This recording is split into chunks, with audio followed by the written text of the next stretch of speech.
All right, everyone. So this week's theme is all about choosing yourself. I think it's something that we all struggle with. And so I just wanted to introduce this topic, kind of give some insight as to where I've seen it play out in my own life, how I've worked through those instances, and how I'm still kind of learning to say no, learning to tune into what my body is telling me, and then to make decisions not even based on logic or reasoning or based on the shoulds, what I think I should do or what I have to do, but what do I truly want to do? And so I just want to start off with asking a couple of questions of how many times in your life have you chosen yourself? How many times have you said no when you weren't truly in the mood to do something? How many times have you told someone close to you that you hurt my feelings when they did? How many times have you told someone exactly how you felt in that moment, even when it was hard? When was the last time you took a mental health day because stress or anxiety just became too much? When was the last time that you checked your cell phone or your voicemail, hoping that somebody who's probably too busy for you will actually answer your text or your call?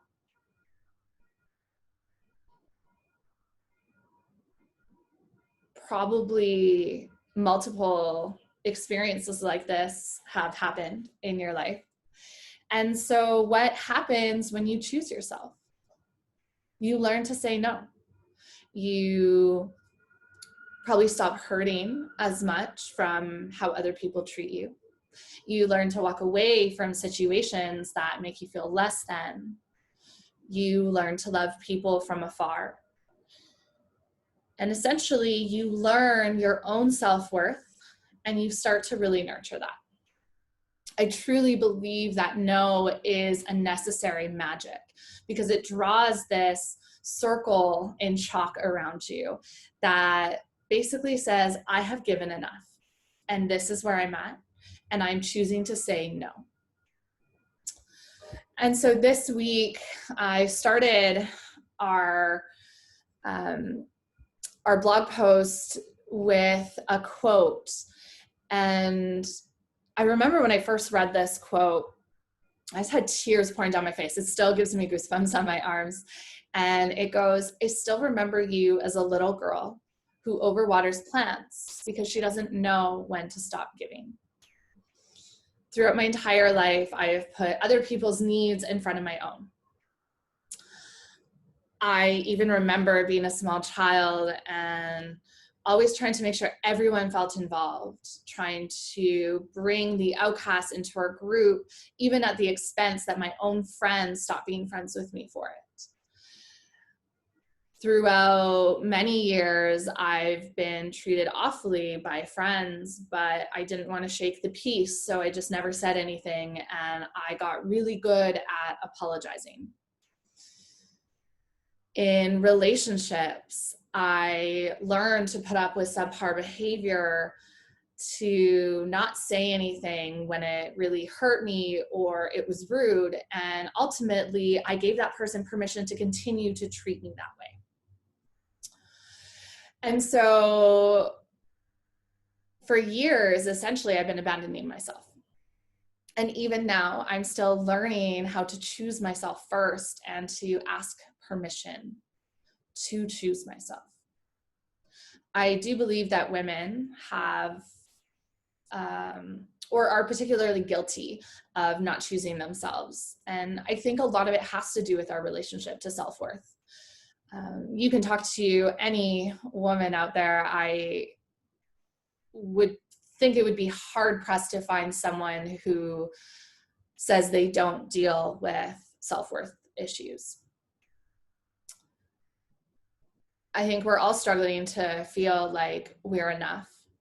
And so we're always yearning and hoping for someone to choose us. And in doing so, we're putting our self-worth in other people's hands. And so it's really important that we start to truly fall in love with ourselves. What makes you incredible? What do you think you're uniquely good at? What are you so proud of about yourself? As we uncover the answer to these questions, we start to recognize our own worth. And the more that we build our self-worth up, the less we're willing to tolerate from people that are giving us below what we believe we're worthy of.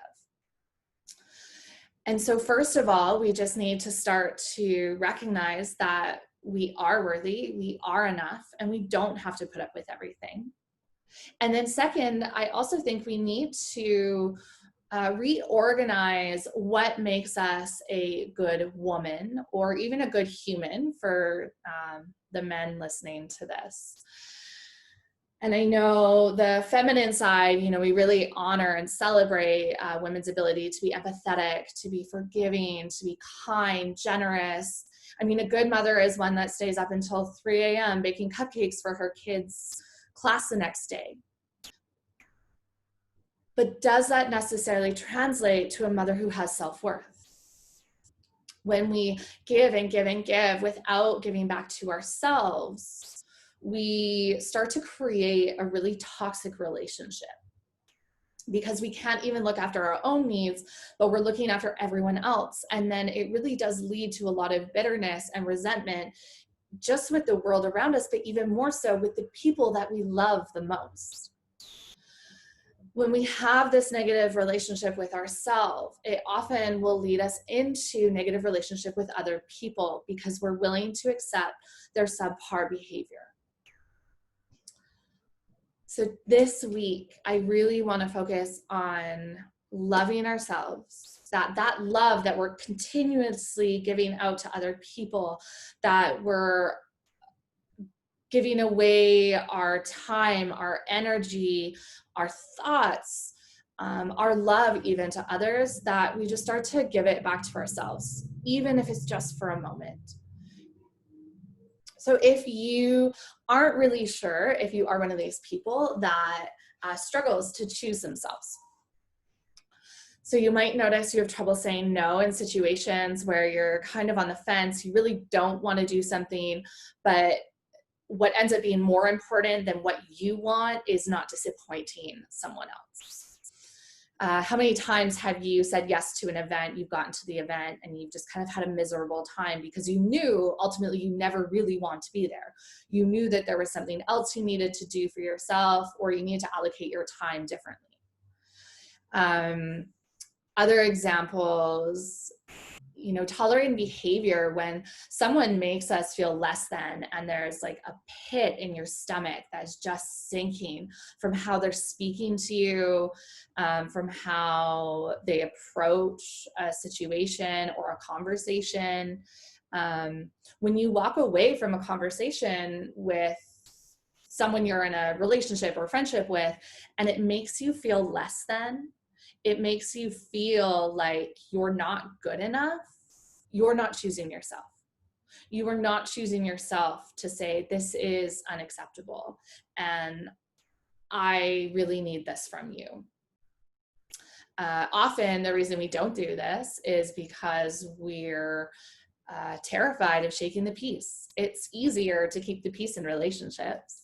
It's easier to stay silent when someone is rude, or when someone, you know, says something off base, or they play the blame game, because ultimately we'd rather avoid a fight. And how often are you waving that white flag and saying, my self-worth doesn't matter and it's fine, treat me however, I'm just going to be quiet about it because I just don't have the energy to fight with you. So what you're ultimately saying is, I don't have the energy to fight for myself. I don't have the energy to stand up and say that I deserve better. Do you see how self-deprecating that is? In relationships, And I think the younger generation might understand this a little bit better just because of online dating, texting, social media, just the explosion of the internet and technology and the access to people has made dating really, really tricky.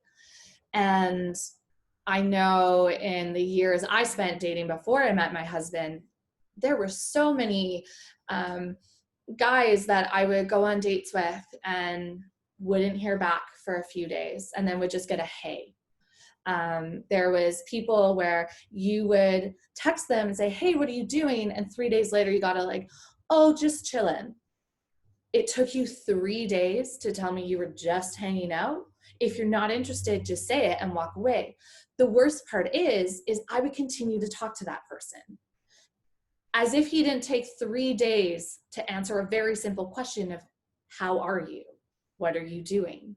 And so when it comes down to it is I was looking for my worth in people. I was hoping that they would say, Lauren, you are enough. I choose you because you're enough. And every time they didn't text me back, they didn't call me back, every time they canceled plans, but then I saw they were out with someone else, was another indicator that I wasn't enough for them. And I was just sitting there basically begging for my worth from these people. And it took a really, really long time to get to a point where I said, here's my standards. Here are my yeses, here are my nos, and this is my standards. And if you don't meet that, I'm just gonna say, I don't think this is gonna work, and walk away. And it is okay to walk away from something that isn't serving you.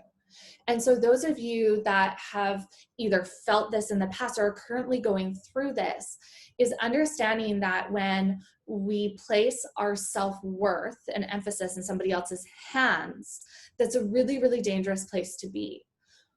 Because we can't always trust people to treat ourselves the way that we should be treated. And often in the dating world nowadays, that never, ever happens.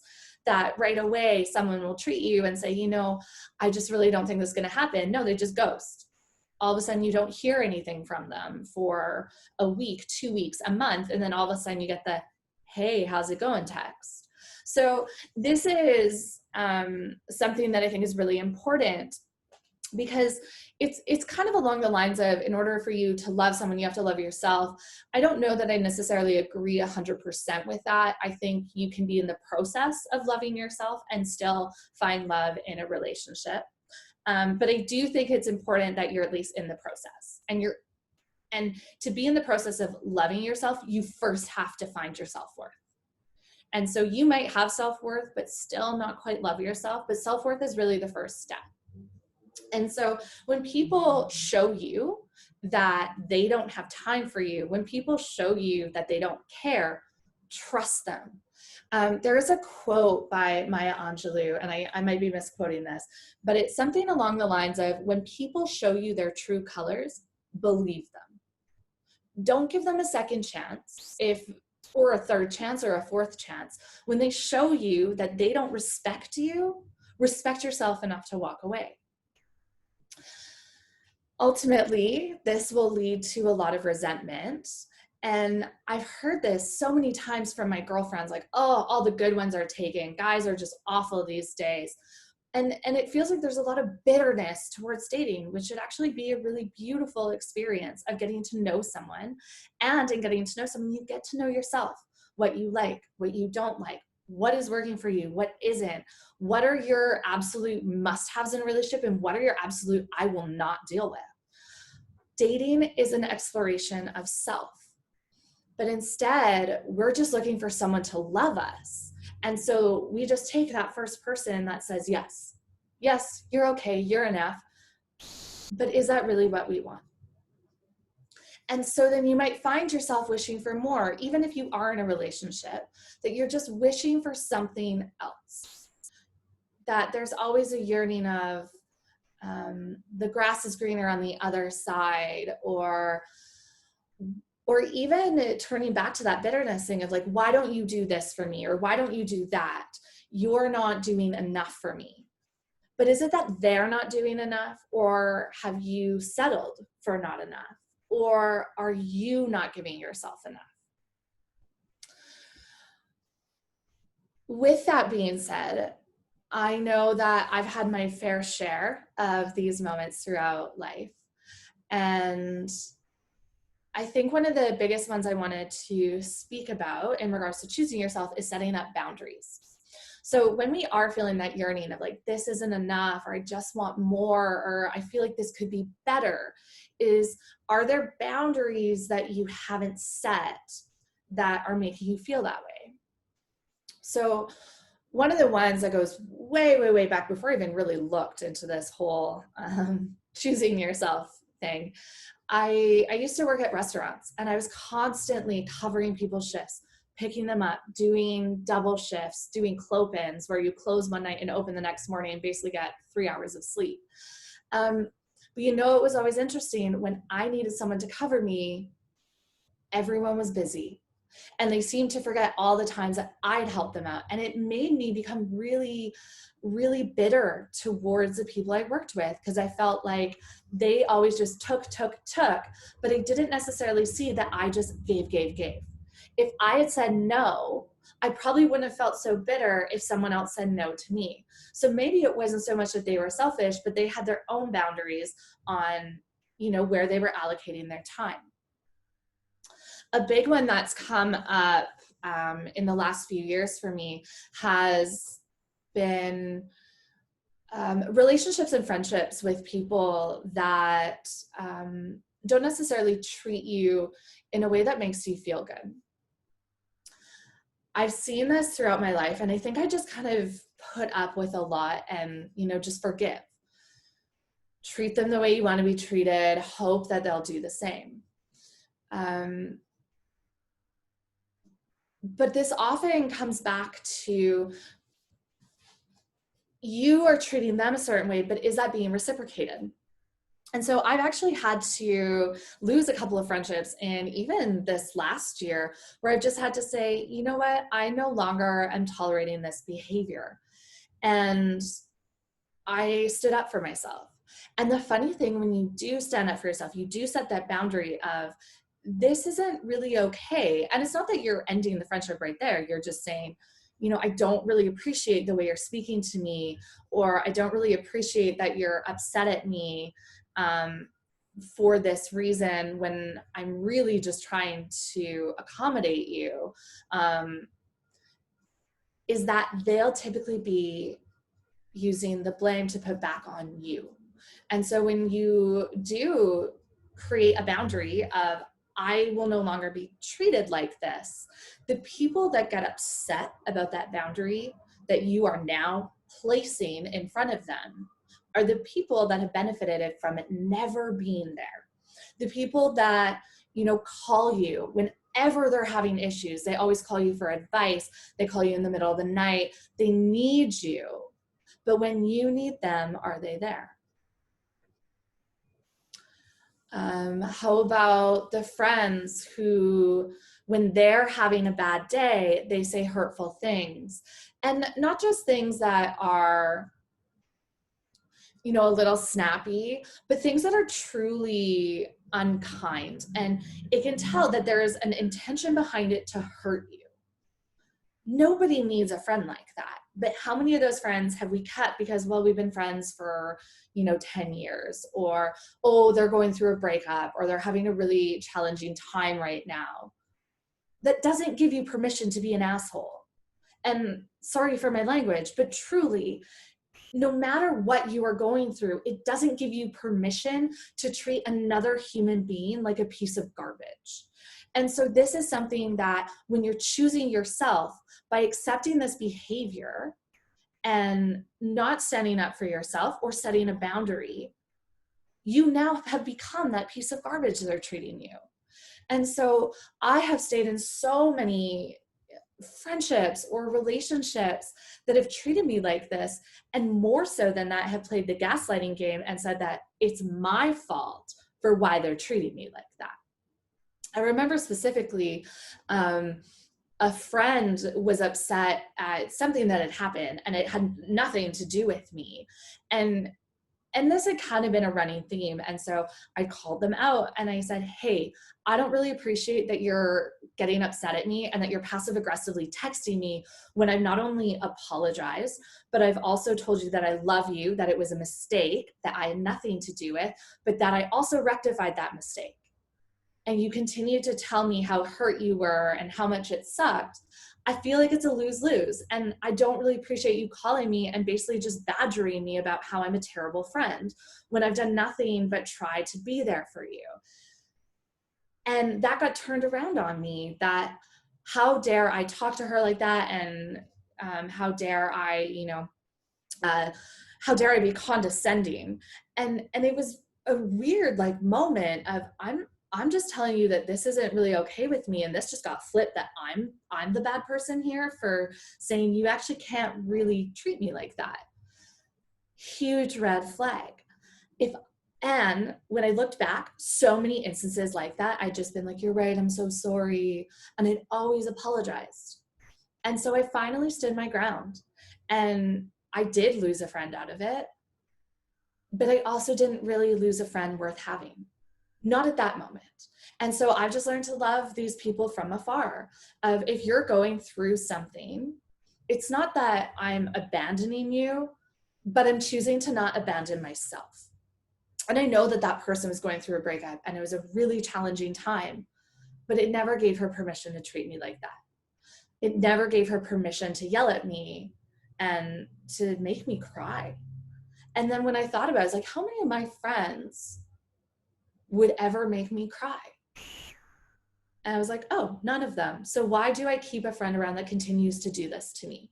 And so it was a really, really hard moment. And I definitely had moments after that where I felt like, damn, I just wish we were friends, or like, I really miss this. But then I had to remind myself of all the times that I abandoned myself in that friendship. And I had to stick true to, I am healthier without that toxicity in my life. Some of you know this, but I was in a really abusive relationship for about 2 years.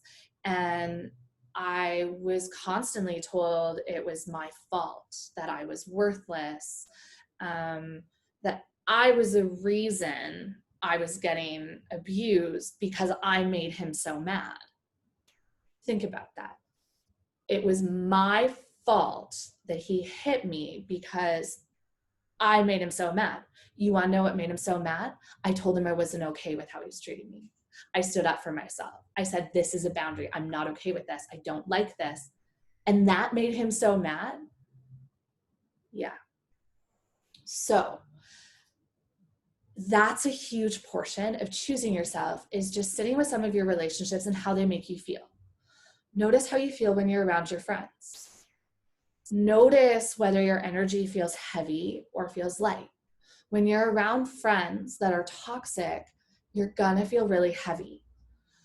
Might not even really want to go see them. You're gonna kind of have that moment of when you make plans that you almost want to escape those plans. And you're kind of like, oh, I wish I hadn't done this. Or what excuse can I come up with to not do this, to not go see that person? Or you try to cut it short. People that allow you to choose yourself are really, you should feel light around them, and you should come out of that with more energy. That's not to say that some really great people you're not going to have some heavy days with, and that's life. But just notice if there's a recurring pattern, whether it's a relationship or a friendship, that you're constantly feeling bad about yourself, you're feeling not enough, you're feeling worthless. Notice who's around at those times and who you're giving your energy to in those moments. I think a final one that is a really easy one to just start off with is learning when to say no. So setting boundaries is really hard. It's easy to also set a boundary and then just let it crumble and be like, okay, well, next time you'll acknowledge it. But truthfully, they won't. If you've set a boundary and someone has just blown through it, very rarely will they honor it the next time, because you've already proved to them that you'll stick around if they blow past your boundaries. So I think just starting with a simple thing is learning when to say no. So checking into your body and what do you really feel about an upcoming situation? Noticing, are you feeling tense? Do you feel constricted? Very much the fight or flight response. So the racing heart, the chest that feels like there's hands gripping your lungs, your entire body really, really tense, your muscles strained. You might even feel anxious, so lots of thoughts going through your head. This is a pretty good sign you don't actually want to say yes to this thing, because this thing is causing you to feel like this. And so for me, listening to your body and just tuning in and trusting what it is telling you, because your body doesn't lie. Your mind can come through all the pros and cons of a situation, and it can give you all the reasons and all the justifications of saying yes. But if your body is saying no, that doesn't matter. And so really just listening to your body is such a beautiful way to navigate what it is to set a boundary. If something is making you feel that like ickiness, it's probably something that you want to say no to. And so that's just a little boundary of, oh, I really don't want to go to this thing tonight. That feeling is your no. As you work on these little no's, it becomes easier to say, actually, I need to say no to this job opportunity. I need to say no to this friendship, this career path. So the bigger no's don't happen all at once. They happen when we've gained our self-worth in the smaller ones. A good example of a bigger no that I had in the last about year or so, 2 years, something like that. So I did my Bachelor of Interior Design, and I have tried multiple times to work in the interior design industry, and it has just never felt right. When I was at my one job at an architecture firm, I started to get optic migraines, and I've never had a migraine in my life. I also had an asthma attack, which I haven't had since I was 12. And I just felt unsettled at that job. I couldn't wait to leave. I dragged my butt to work. I was bored there, or I was stressed out. It just was never really a good situation. And so even though my mind was saying, you spent 3.5 years to get this degree, you need to get a job in this industry, my body was like jumping off the pier saying, nope, I'm out. Or walking the plank, I guess that's what I meant. And yet I tried a few times to come back to it.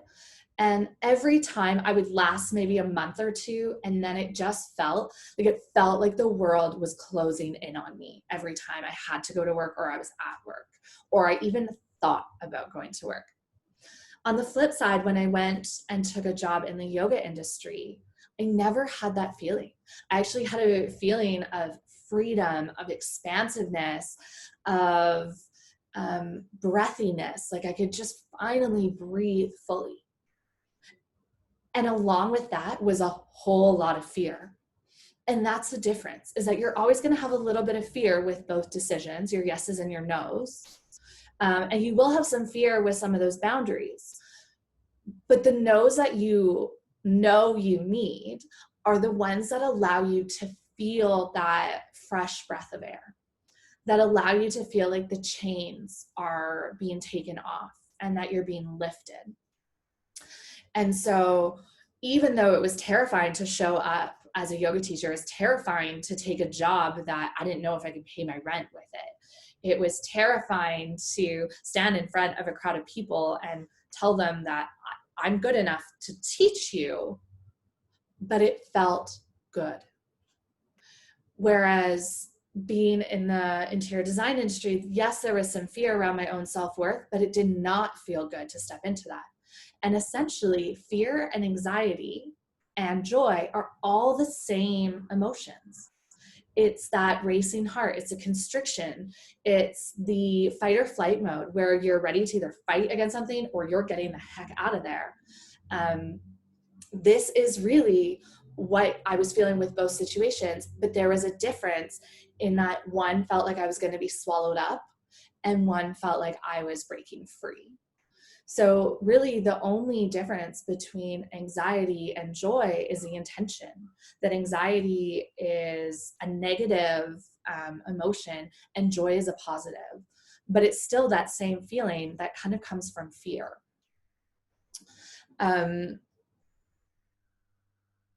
Another kind of moment that happened in this last year that I was alluding to and got sidetracked. I applied for a job with a home builder company because I thought I wanted to stage homes. And when I got to that interview and I was sitting down talking with her, I could feel the walls getting smaller. And when I asked about, well, what are, can I take time off for vacation? And she said 2 weeks. And I was like, what about sick days? She's like, that's kind of included in your 2 weeks. I could feel my chest get tighter I felt like I was being trapped in this prison of, you can't leave. You're here for this job. You get 2 weeks off. Otherwise you're here 9 to 5.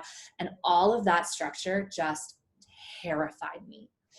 And I remember walking out of that interview and just listening to my body, and my body was saying no in capital, bold, underlined letters. And my head was saying, well, it could be a good opportunity. It might be different than the last time. I was trying to reason with myself why I should take this job. And I remember when I got the email that I actually didn't get the job, my entire body breathed a sigh of relief. My shoulders just dropped heavy. And it was like, I didn't have to carry the world up here anymore. I could just sink in again. And it felt like the walls started to move back out. And even though I, still had some paths to work through in that current moment, I realized that they had made that decision for me. And I was so thankful to have them make it for me, and then to notice how my body responded and that I dropped out of that fight or flight response. So when you are making a really big decision, just start to notice, what does that feel like? It might be scary. I mean, almost any decision that's big that you're going to make is going to be scary. But notice whether that's an anticipation, an excitement fear of, this is so unknown and I don't know how this is all going to turn out, but I'm really just excited to see. Or is that a dread? Are you dreading what could happen? On the flip side of that job that I applied for with the home builder, I recently was applying for my master's of counseling, and that is also terrifying because I've really created a stable base for myself as a yoga teacher. I've come into my comfort zone. I feel like this is where I need to be. But there's that yearning for more. And I think if I stayed as a yoga teacher, I would have held on to bitterness or resentment of lifestyle choices or financial needs, multiple other things. But there was this yearning to go into the counseling industry. Was it scary? Heck yes. I thought I bombed my interview and I bawled my eyes out. And it is terrifying to send off those essays that say, yes, I'm worthy and please choose me because I know I'm enough for this. But I was also excited. And so you're looking for, when you're making that choice of, do I want this or don't I? There's always going to be fear around the unknowns, but is that fear a good fear, or is it causing a negative impact on your life? Same with being in a relationship. Yes, it's scary to get out of this relationship and to be on your own and to be uncertain and to not really know what's going to happen and to have to navigate this new normal and new shift. But is there a slight excitement to be free of the pain, of the toxicity, of the not enough that were present in that relationship? And so these are some of the bigger things that happen in life, like career paths, relationships, moving to a new city. You can move to a new city and be really excited and fearful, or you can be dreading that move. So just being really aware of those tiny little significant details of how your body is responding in those moments. The final thing that I want to talk about in regards to choosing yourself is when you are noticing how your body is responding, be aware of resentment. So resentment is a mirror of what you are not choosing for yourself. So when we're resentful of, oh, well, it must be nice to make $1 million, we're not choosing a job that's making us $1 million. When we're resentful of structure, when we're saying, yeah, it must be so nice to have weekends off, we've made the choice to take a job that we have to work weekends. And so just being really mindful of resentment. And this is something that's come up a lot for me because I don't choose myself very often. I work myself until I'm exhausted, and then I don't have time to see friends. And then I get really resentful when I see my friends all hanging out and I have to work, or I've already committed to something. I also get resentful when I say yes too many times, and then I just wish I would have said no. And so that feeling of resentment is often placed on other people. So be aware when you're frustrated with someone for something, when you're angry at them for something, or you're bitter about something, is it really them you're upset with? Sometimes it is, and that's totally okay. But sometimes you're actually upset with yourself, and you're upset that you didn't choose yourself. And this is what I'm really working on, is noticing when I'm upset at my husband, Eric, for something, if I feel like he's not doing enough, or he has so much free time, or he, didn't help out with this. Sometimes I have to sit back and say, am I just upset because I don't have that free time?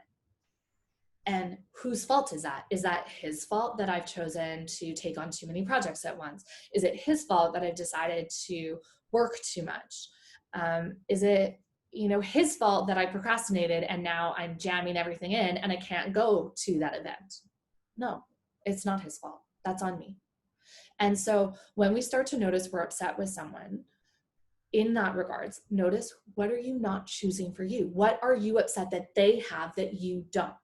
And then start to consider, how can you choose that for yourself?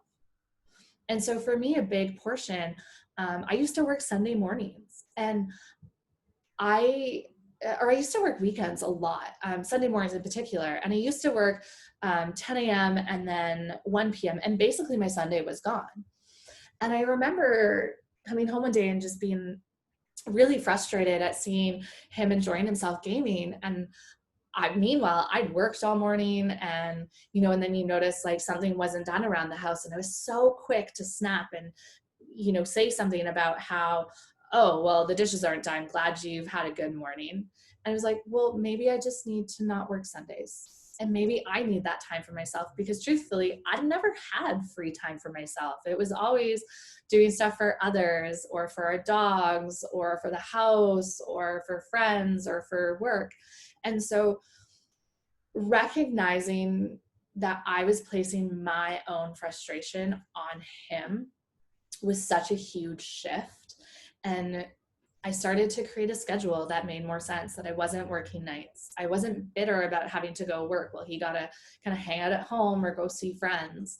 I really started to take a look at, what are the things that I'm upset about that I'm missing out on, and how can I change that? So just be mindful of when you are upset with these kinds of feelings towards someone else, is whether, are they the cause of it, or is this the mirror? Is this a mirror for you to show up more for yourself, and in a sense for your relationship? Because I no longer was making him feel bad for the things that really were about me, not about him. So all in all, the things I want you to remember with this is to not, to let go of that fear of disappointing someone else. I think Yes, it's Glennon Doyle. She has this quote, and I absolutely love it. Actually, you should just read her book, Untamed. It is all about choosing yourself. And she writes it in such a way that it's so easy to understand, and it's got a lot of humor. So it's really light, but it's also really, really powerful.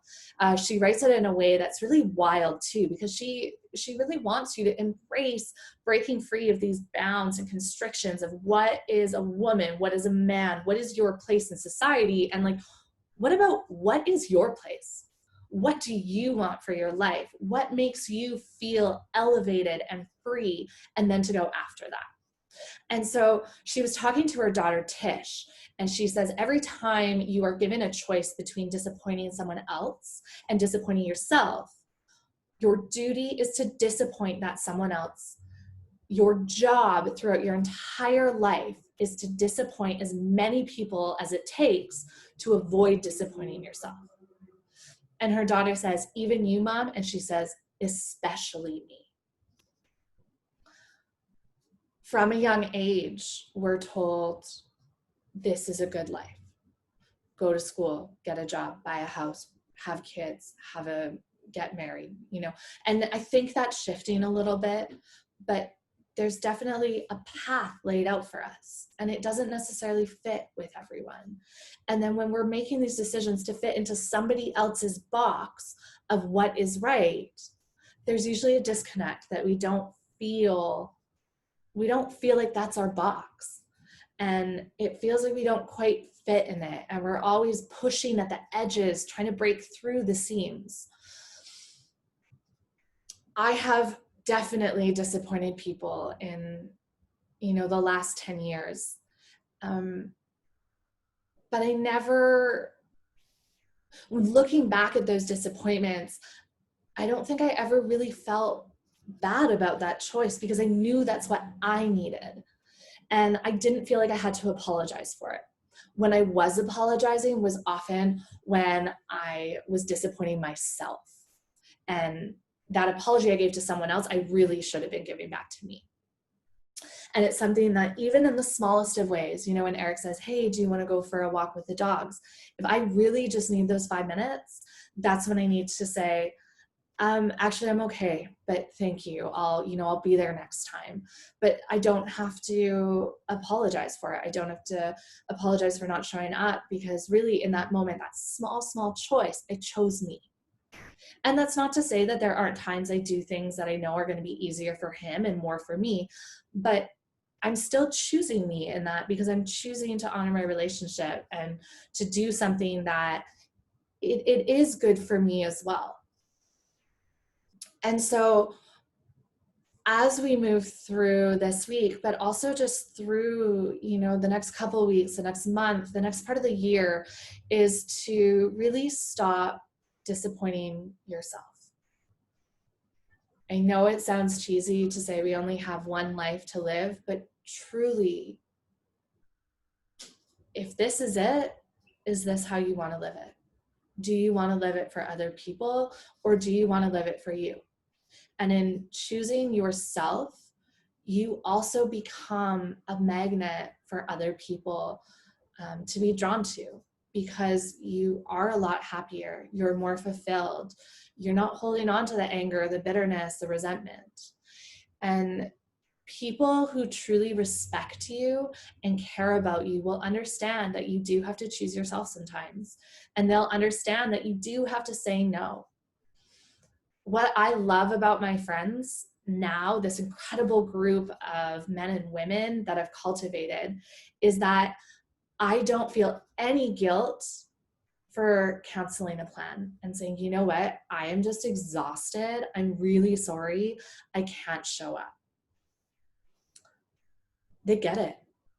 And they say, okay, Lauren, no problem. I hope you feel better. And there's no frustration. And truthfully, if they were mad at me for canceling that plan, I can understand the frustration, but I don't have to feel guilty for still saying, but I really needed it. And I'm sorry that it did affect you. And ultimately you look at it as, how can I do better next time, rather than holding on to the guilt. Is like, next time, maybe I really listen to my body before I make a plan. If I look at my week and I have a million things to do, maybe I don't plan 5 social outings that week because I know I'm going to cancel 3 of them.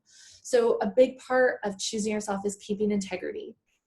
And integrity, and not just saying yes to everything and then trying to keep integrity by going to all these things or saying yes to everyone and following through, is actually to just keep the integrity of what you know is right for you.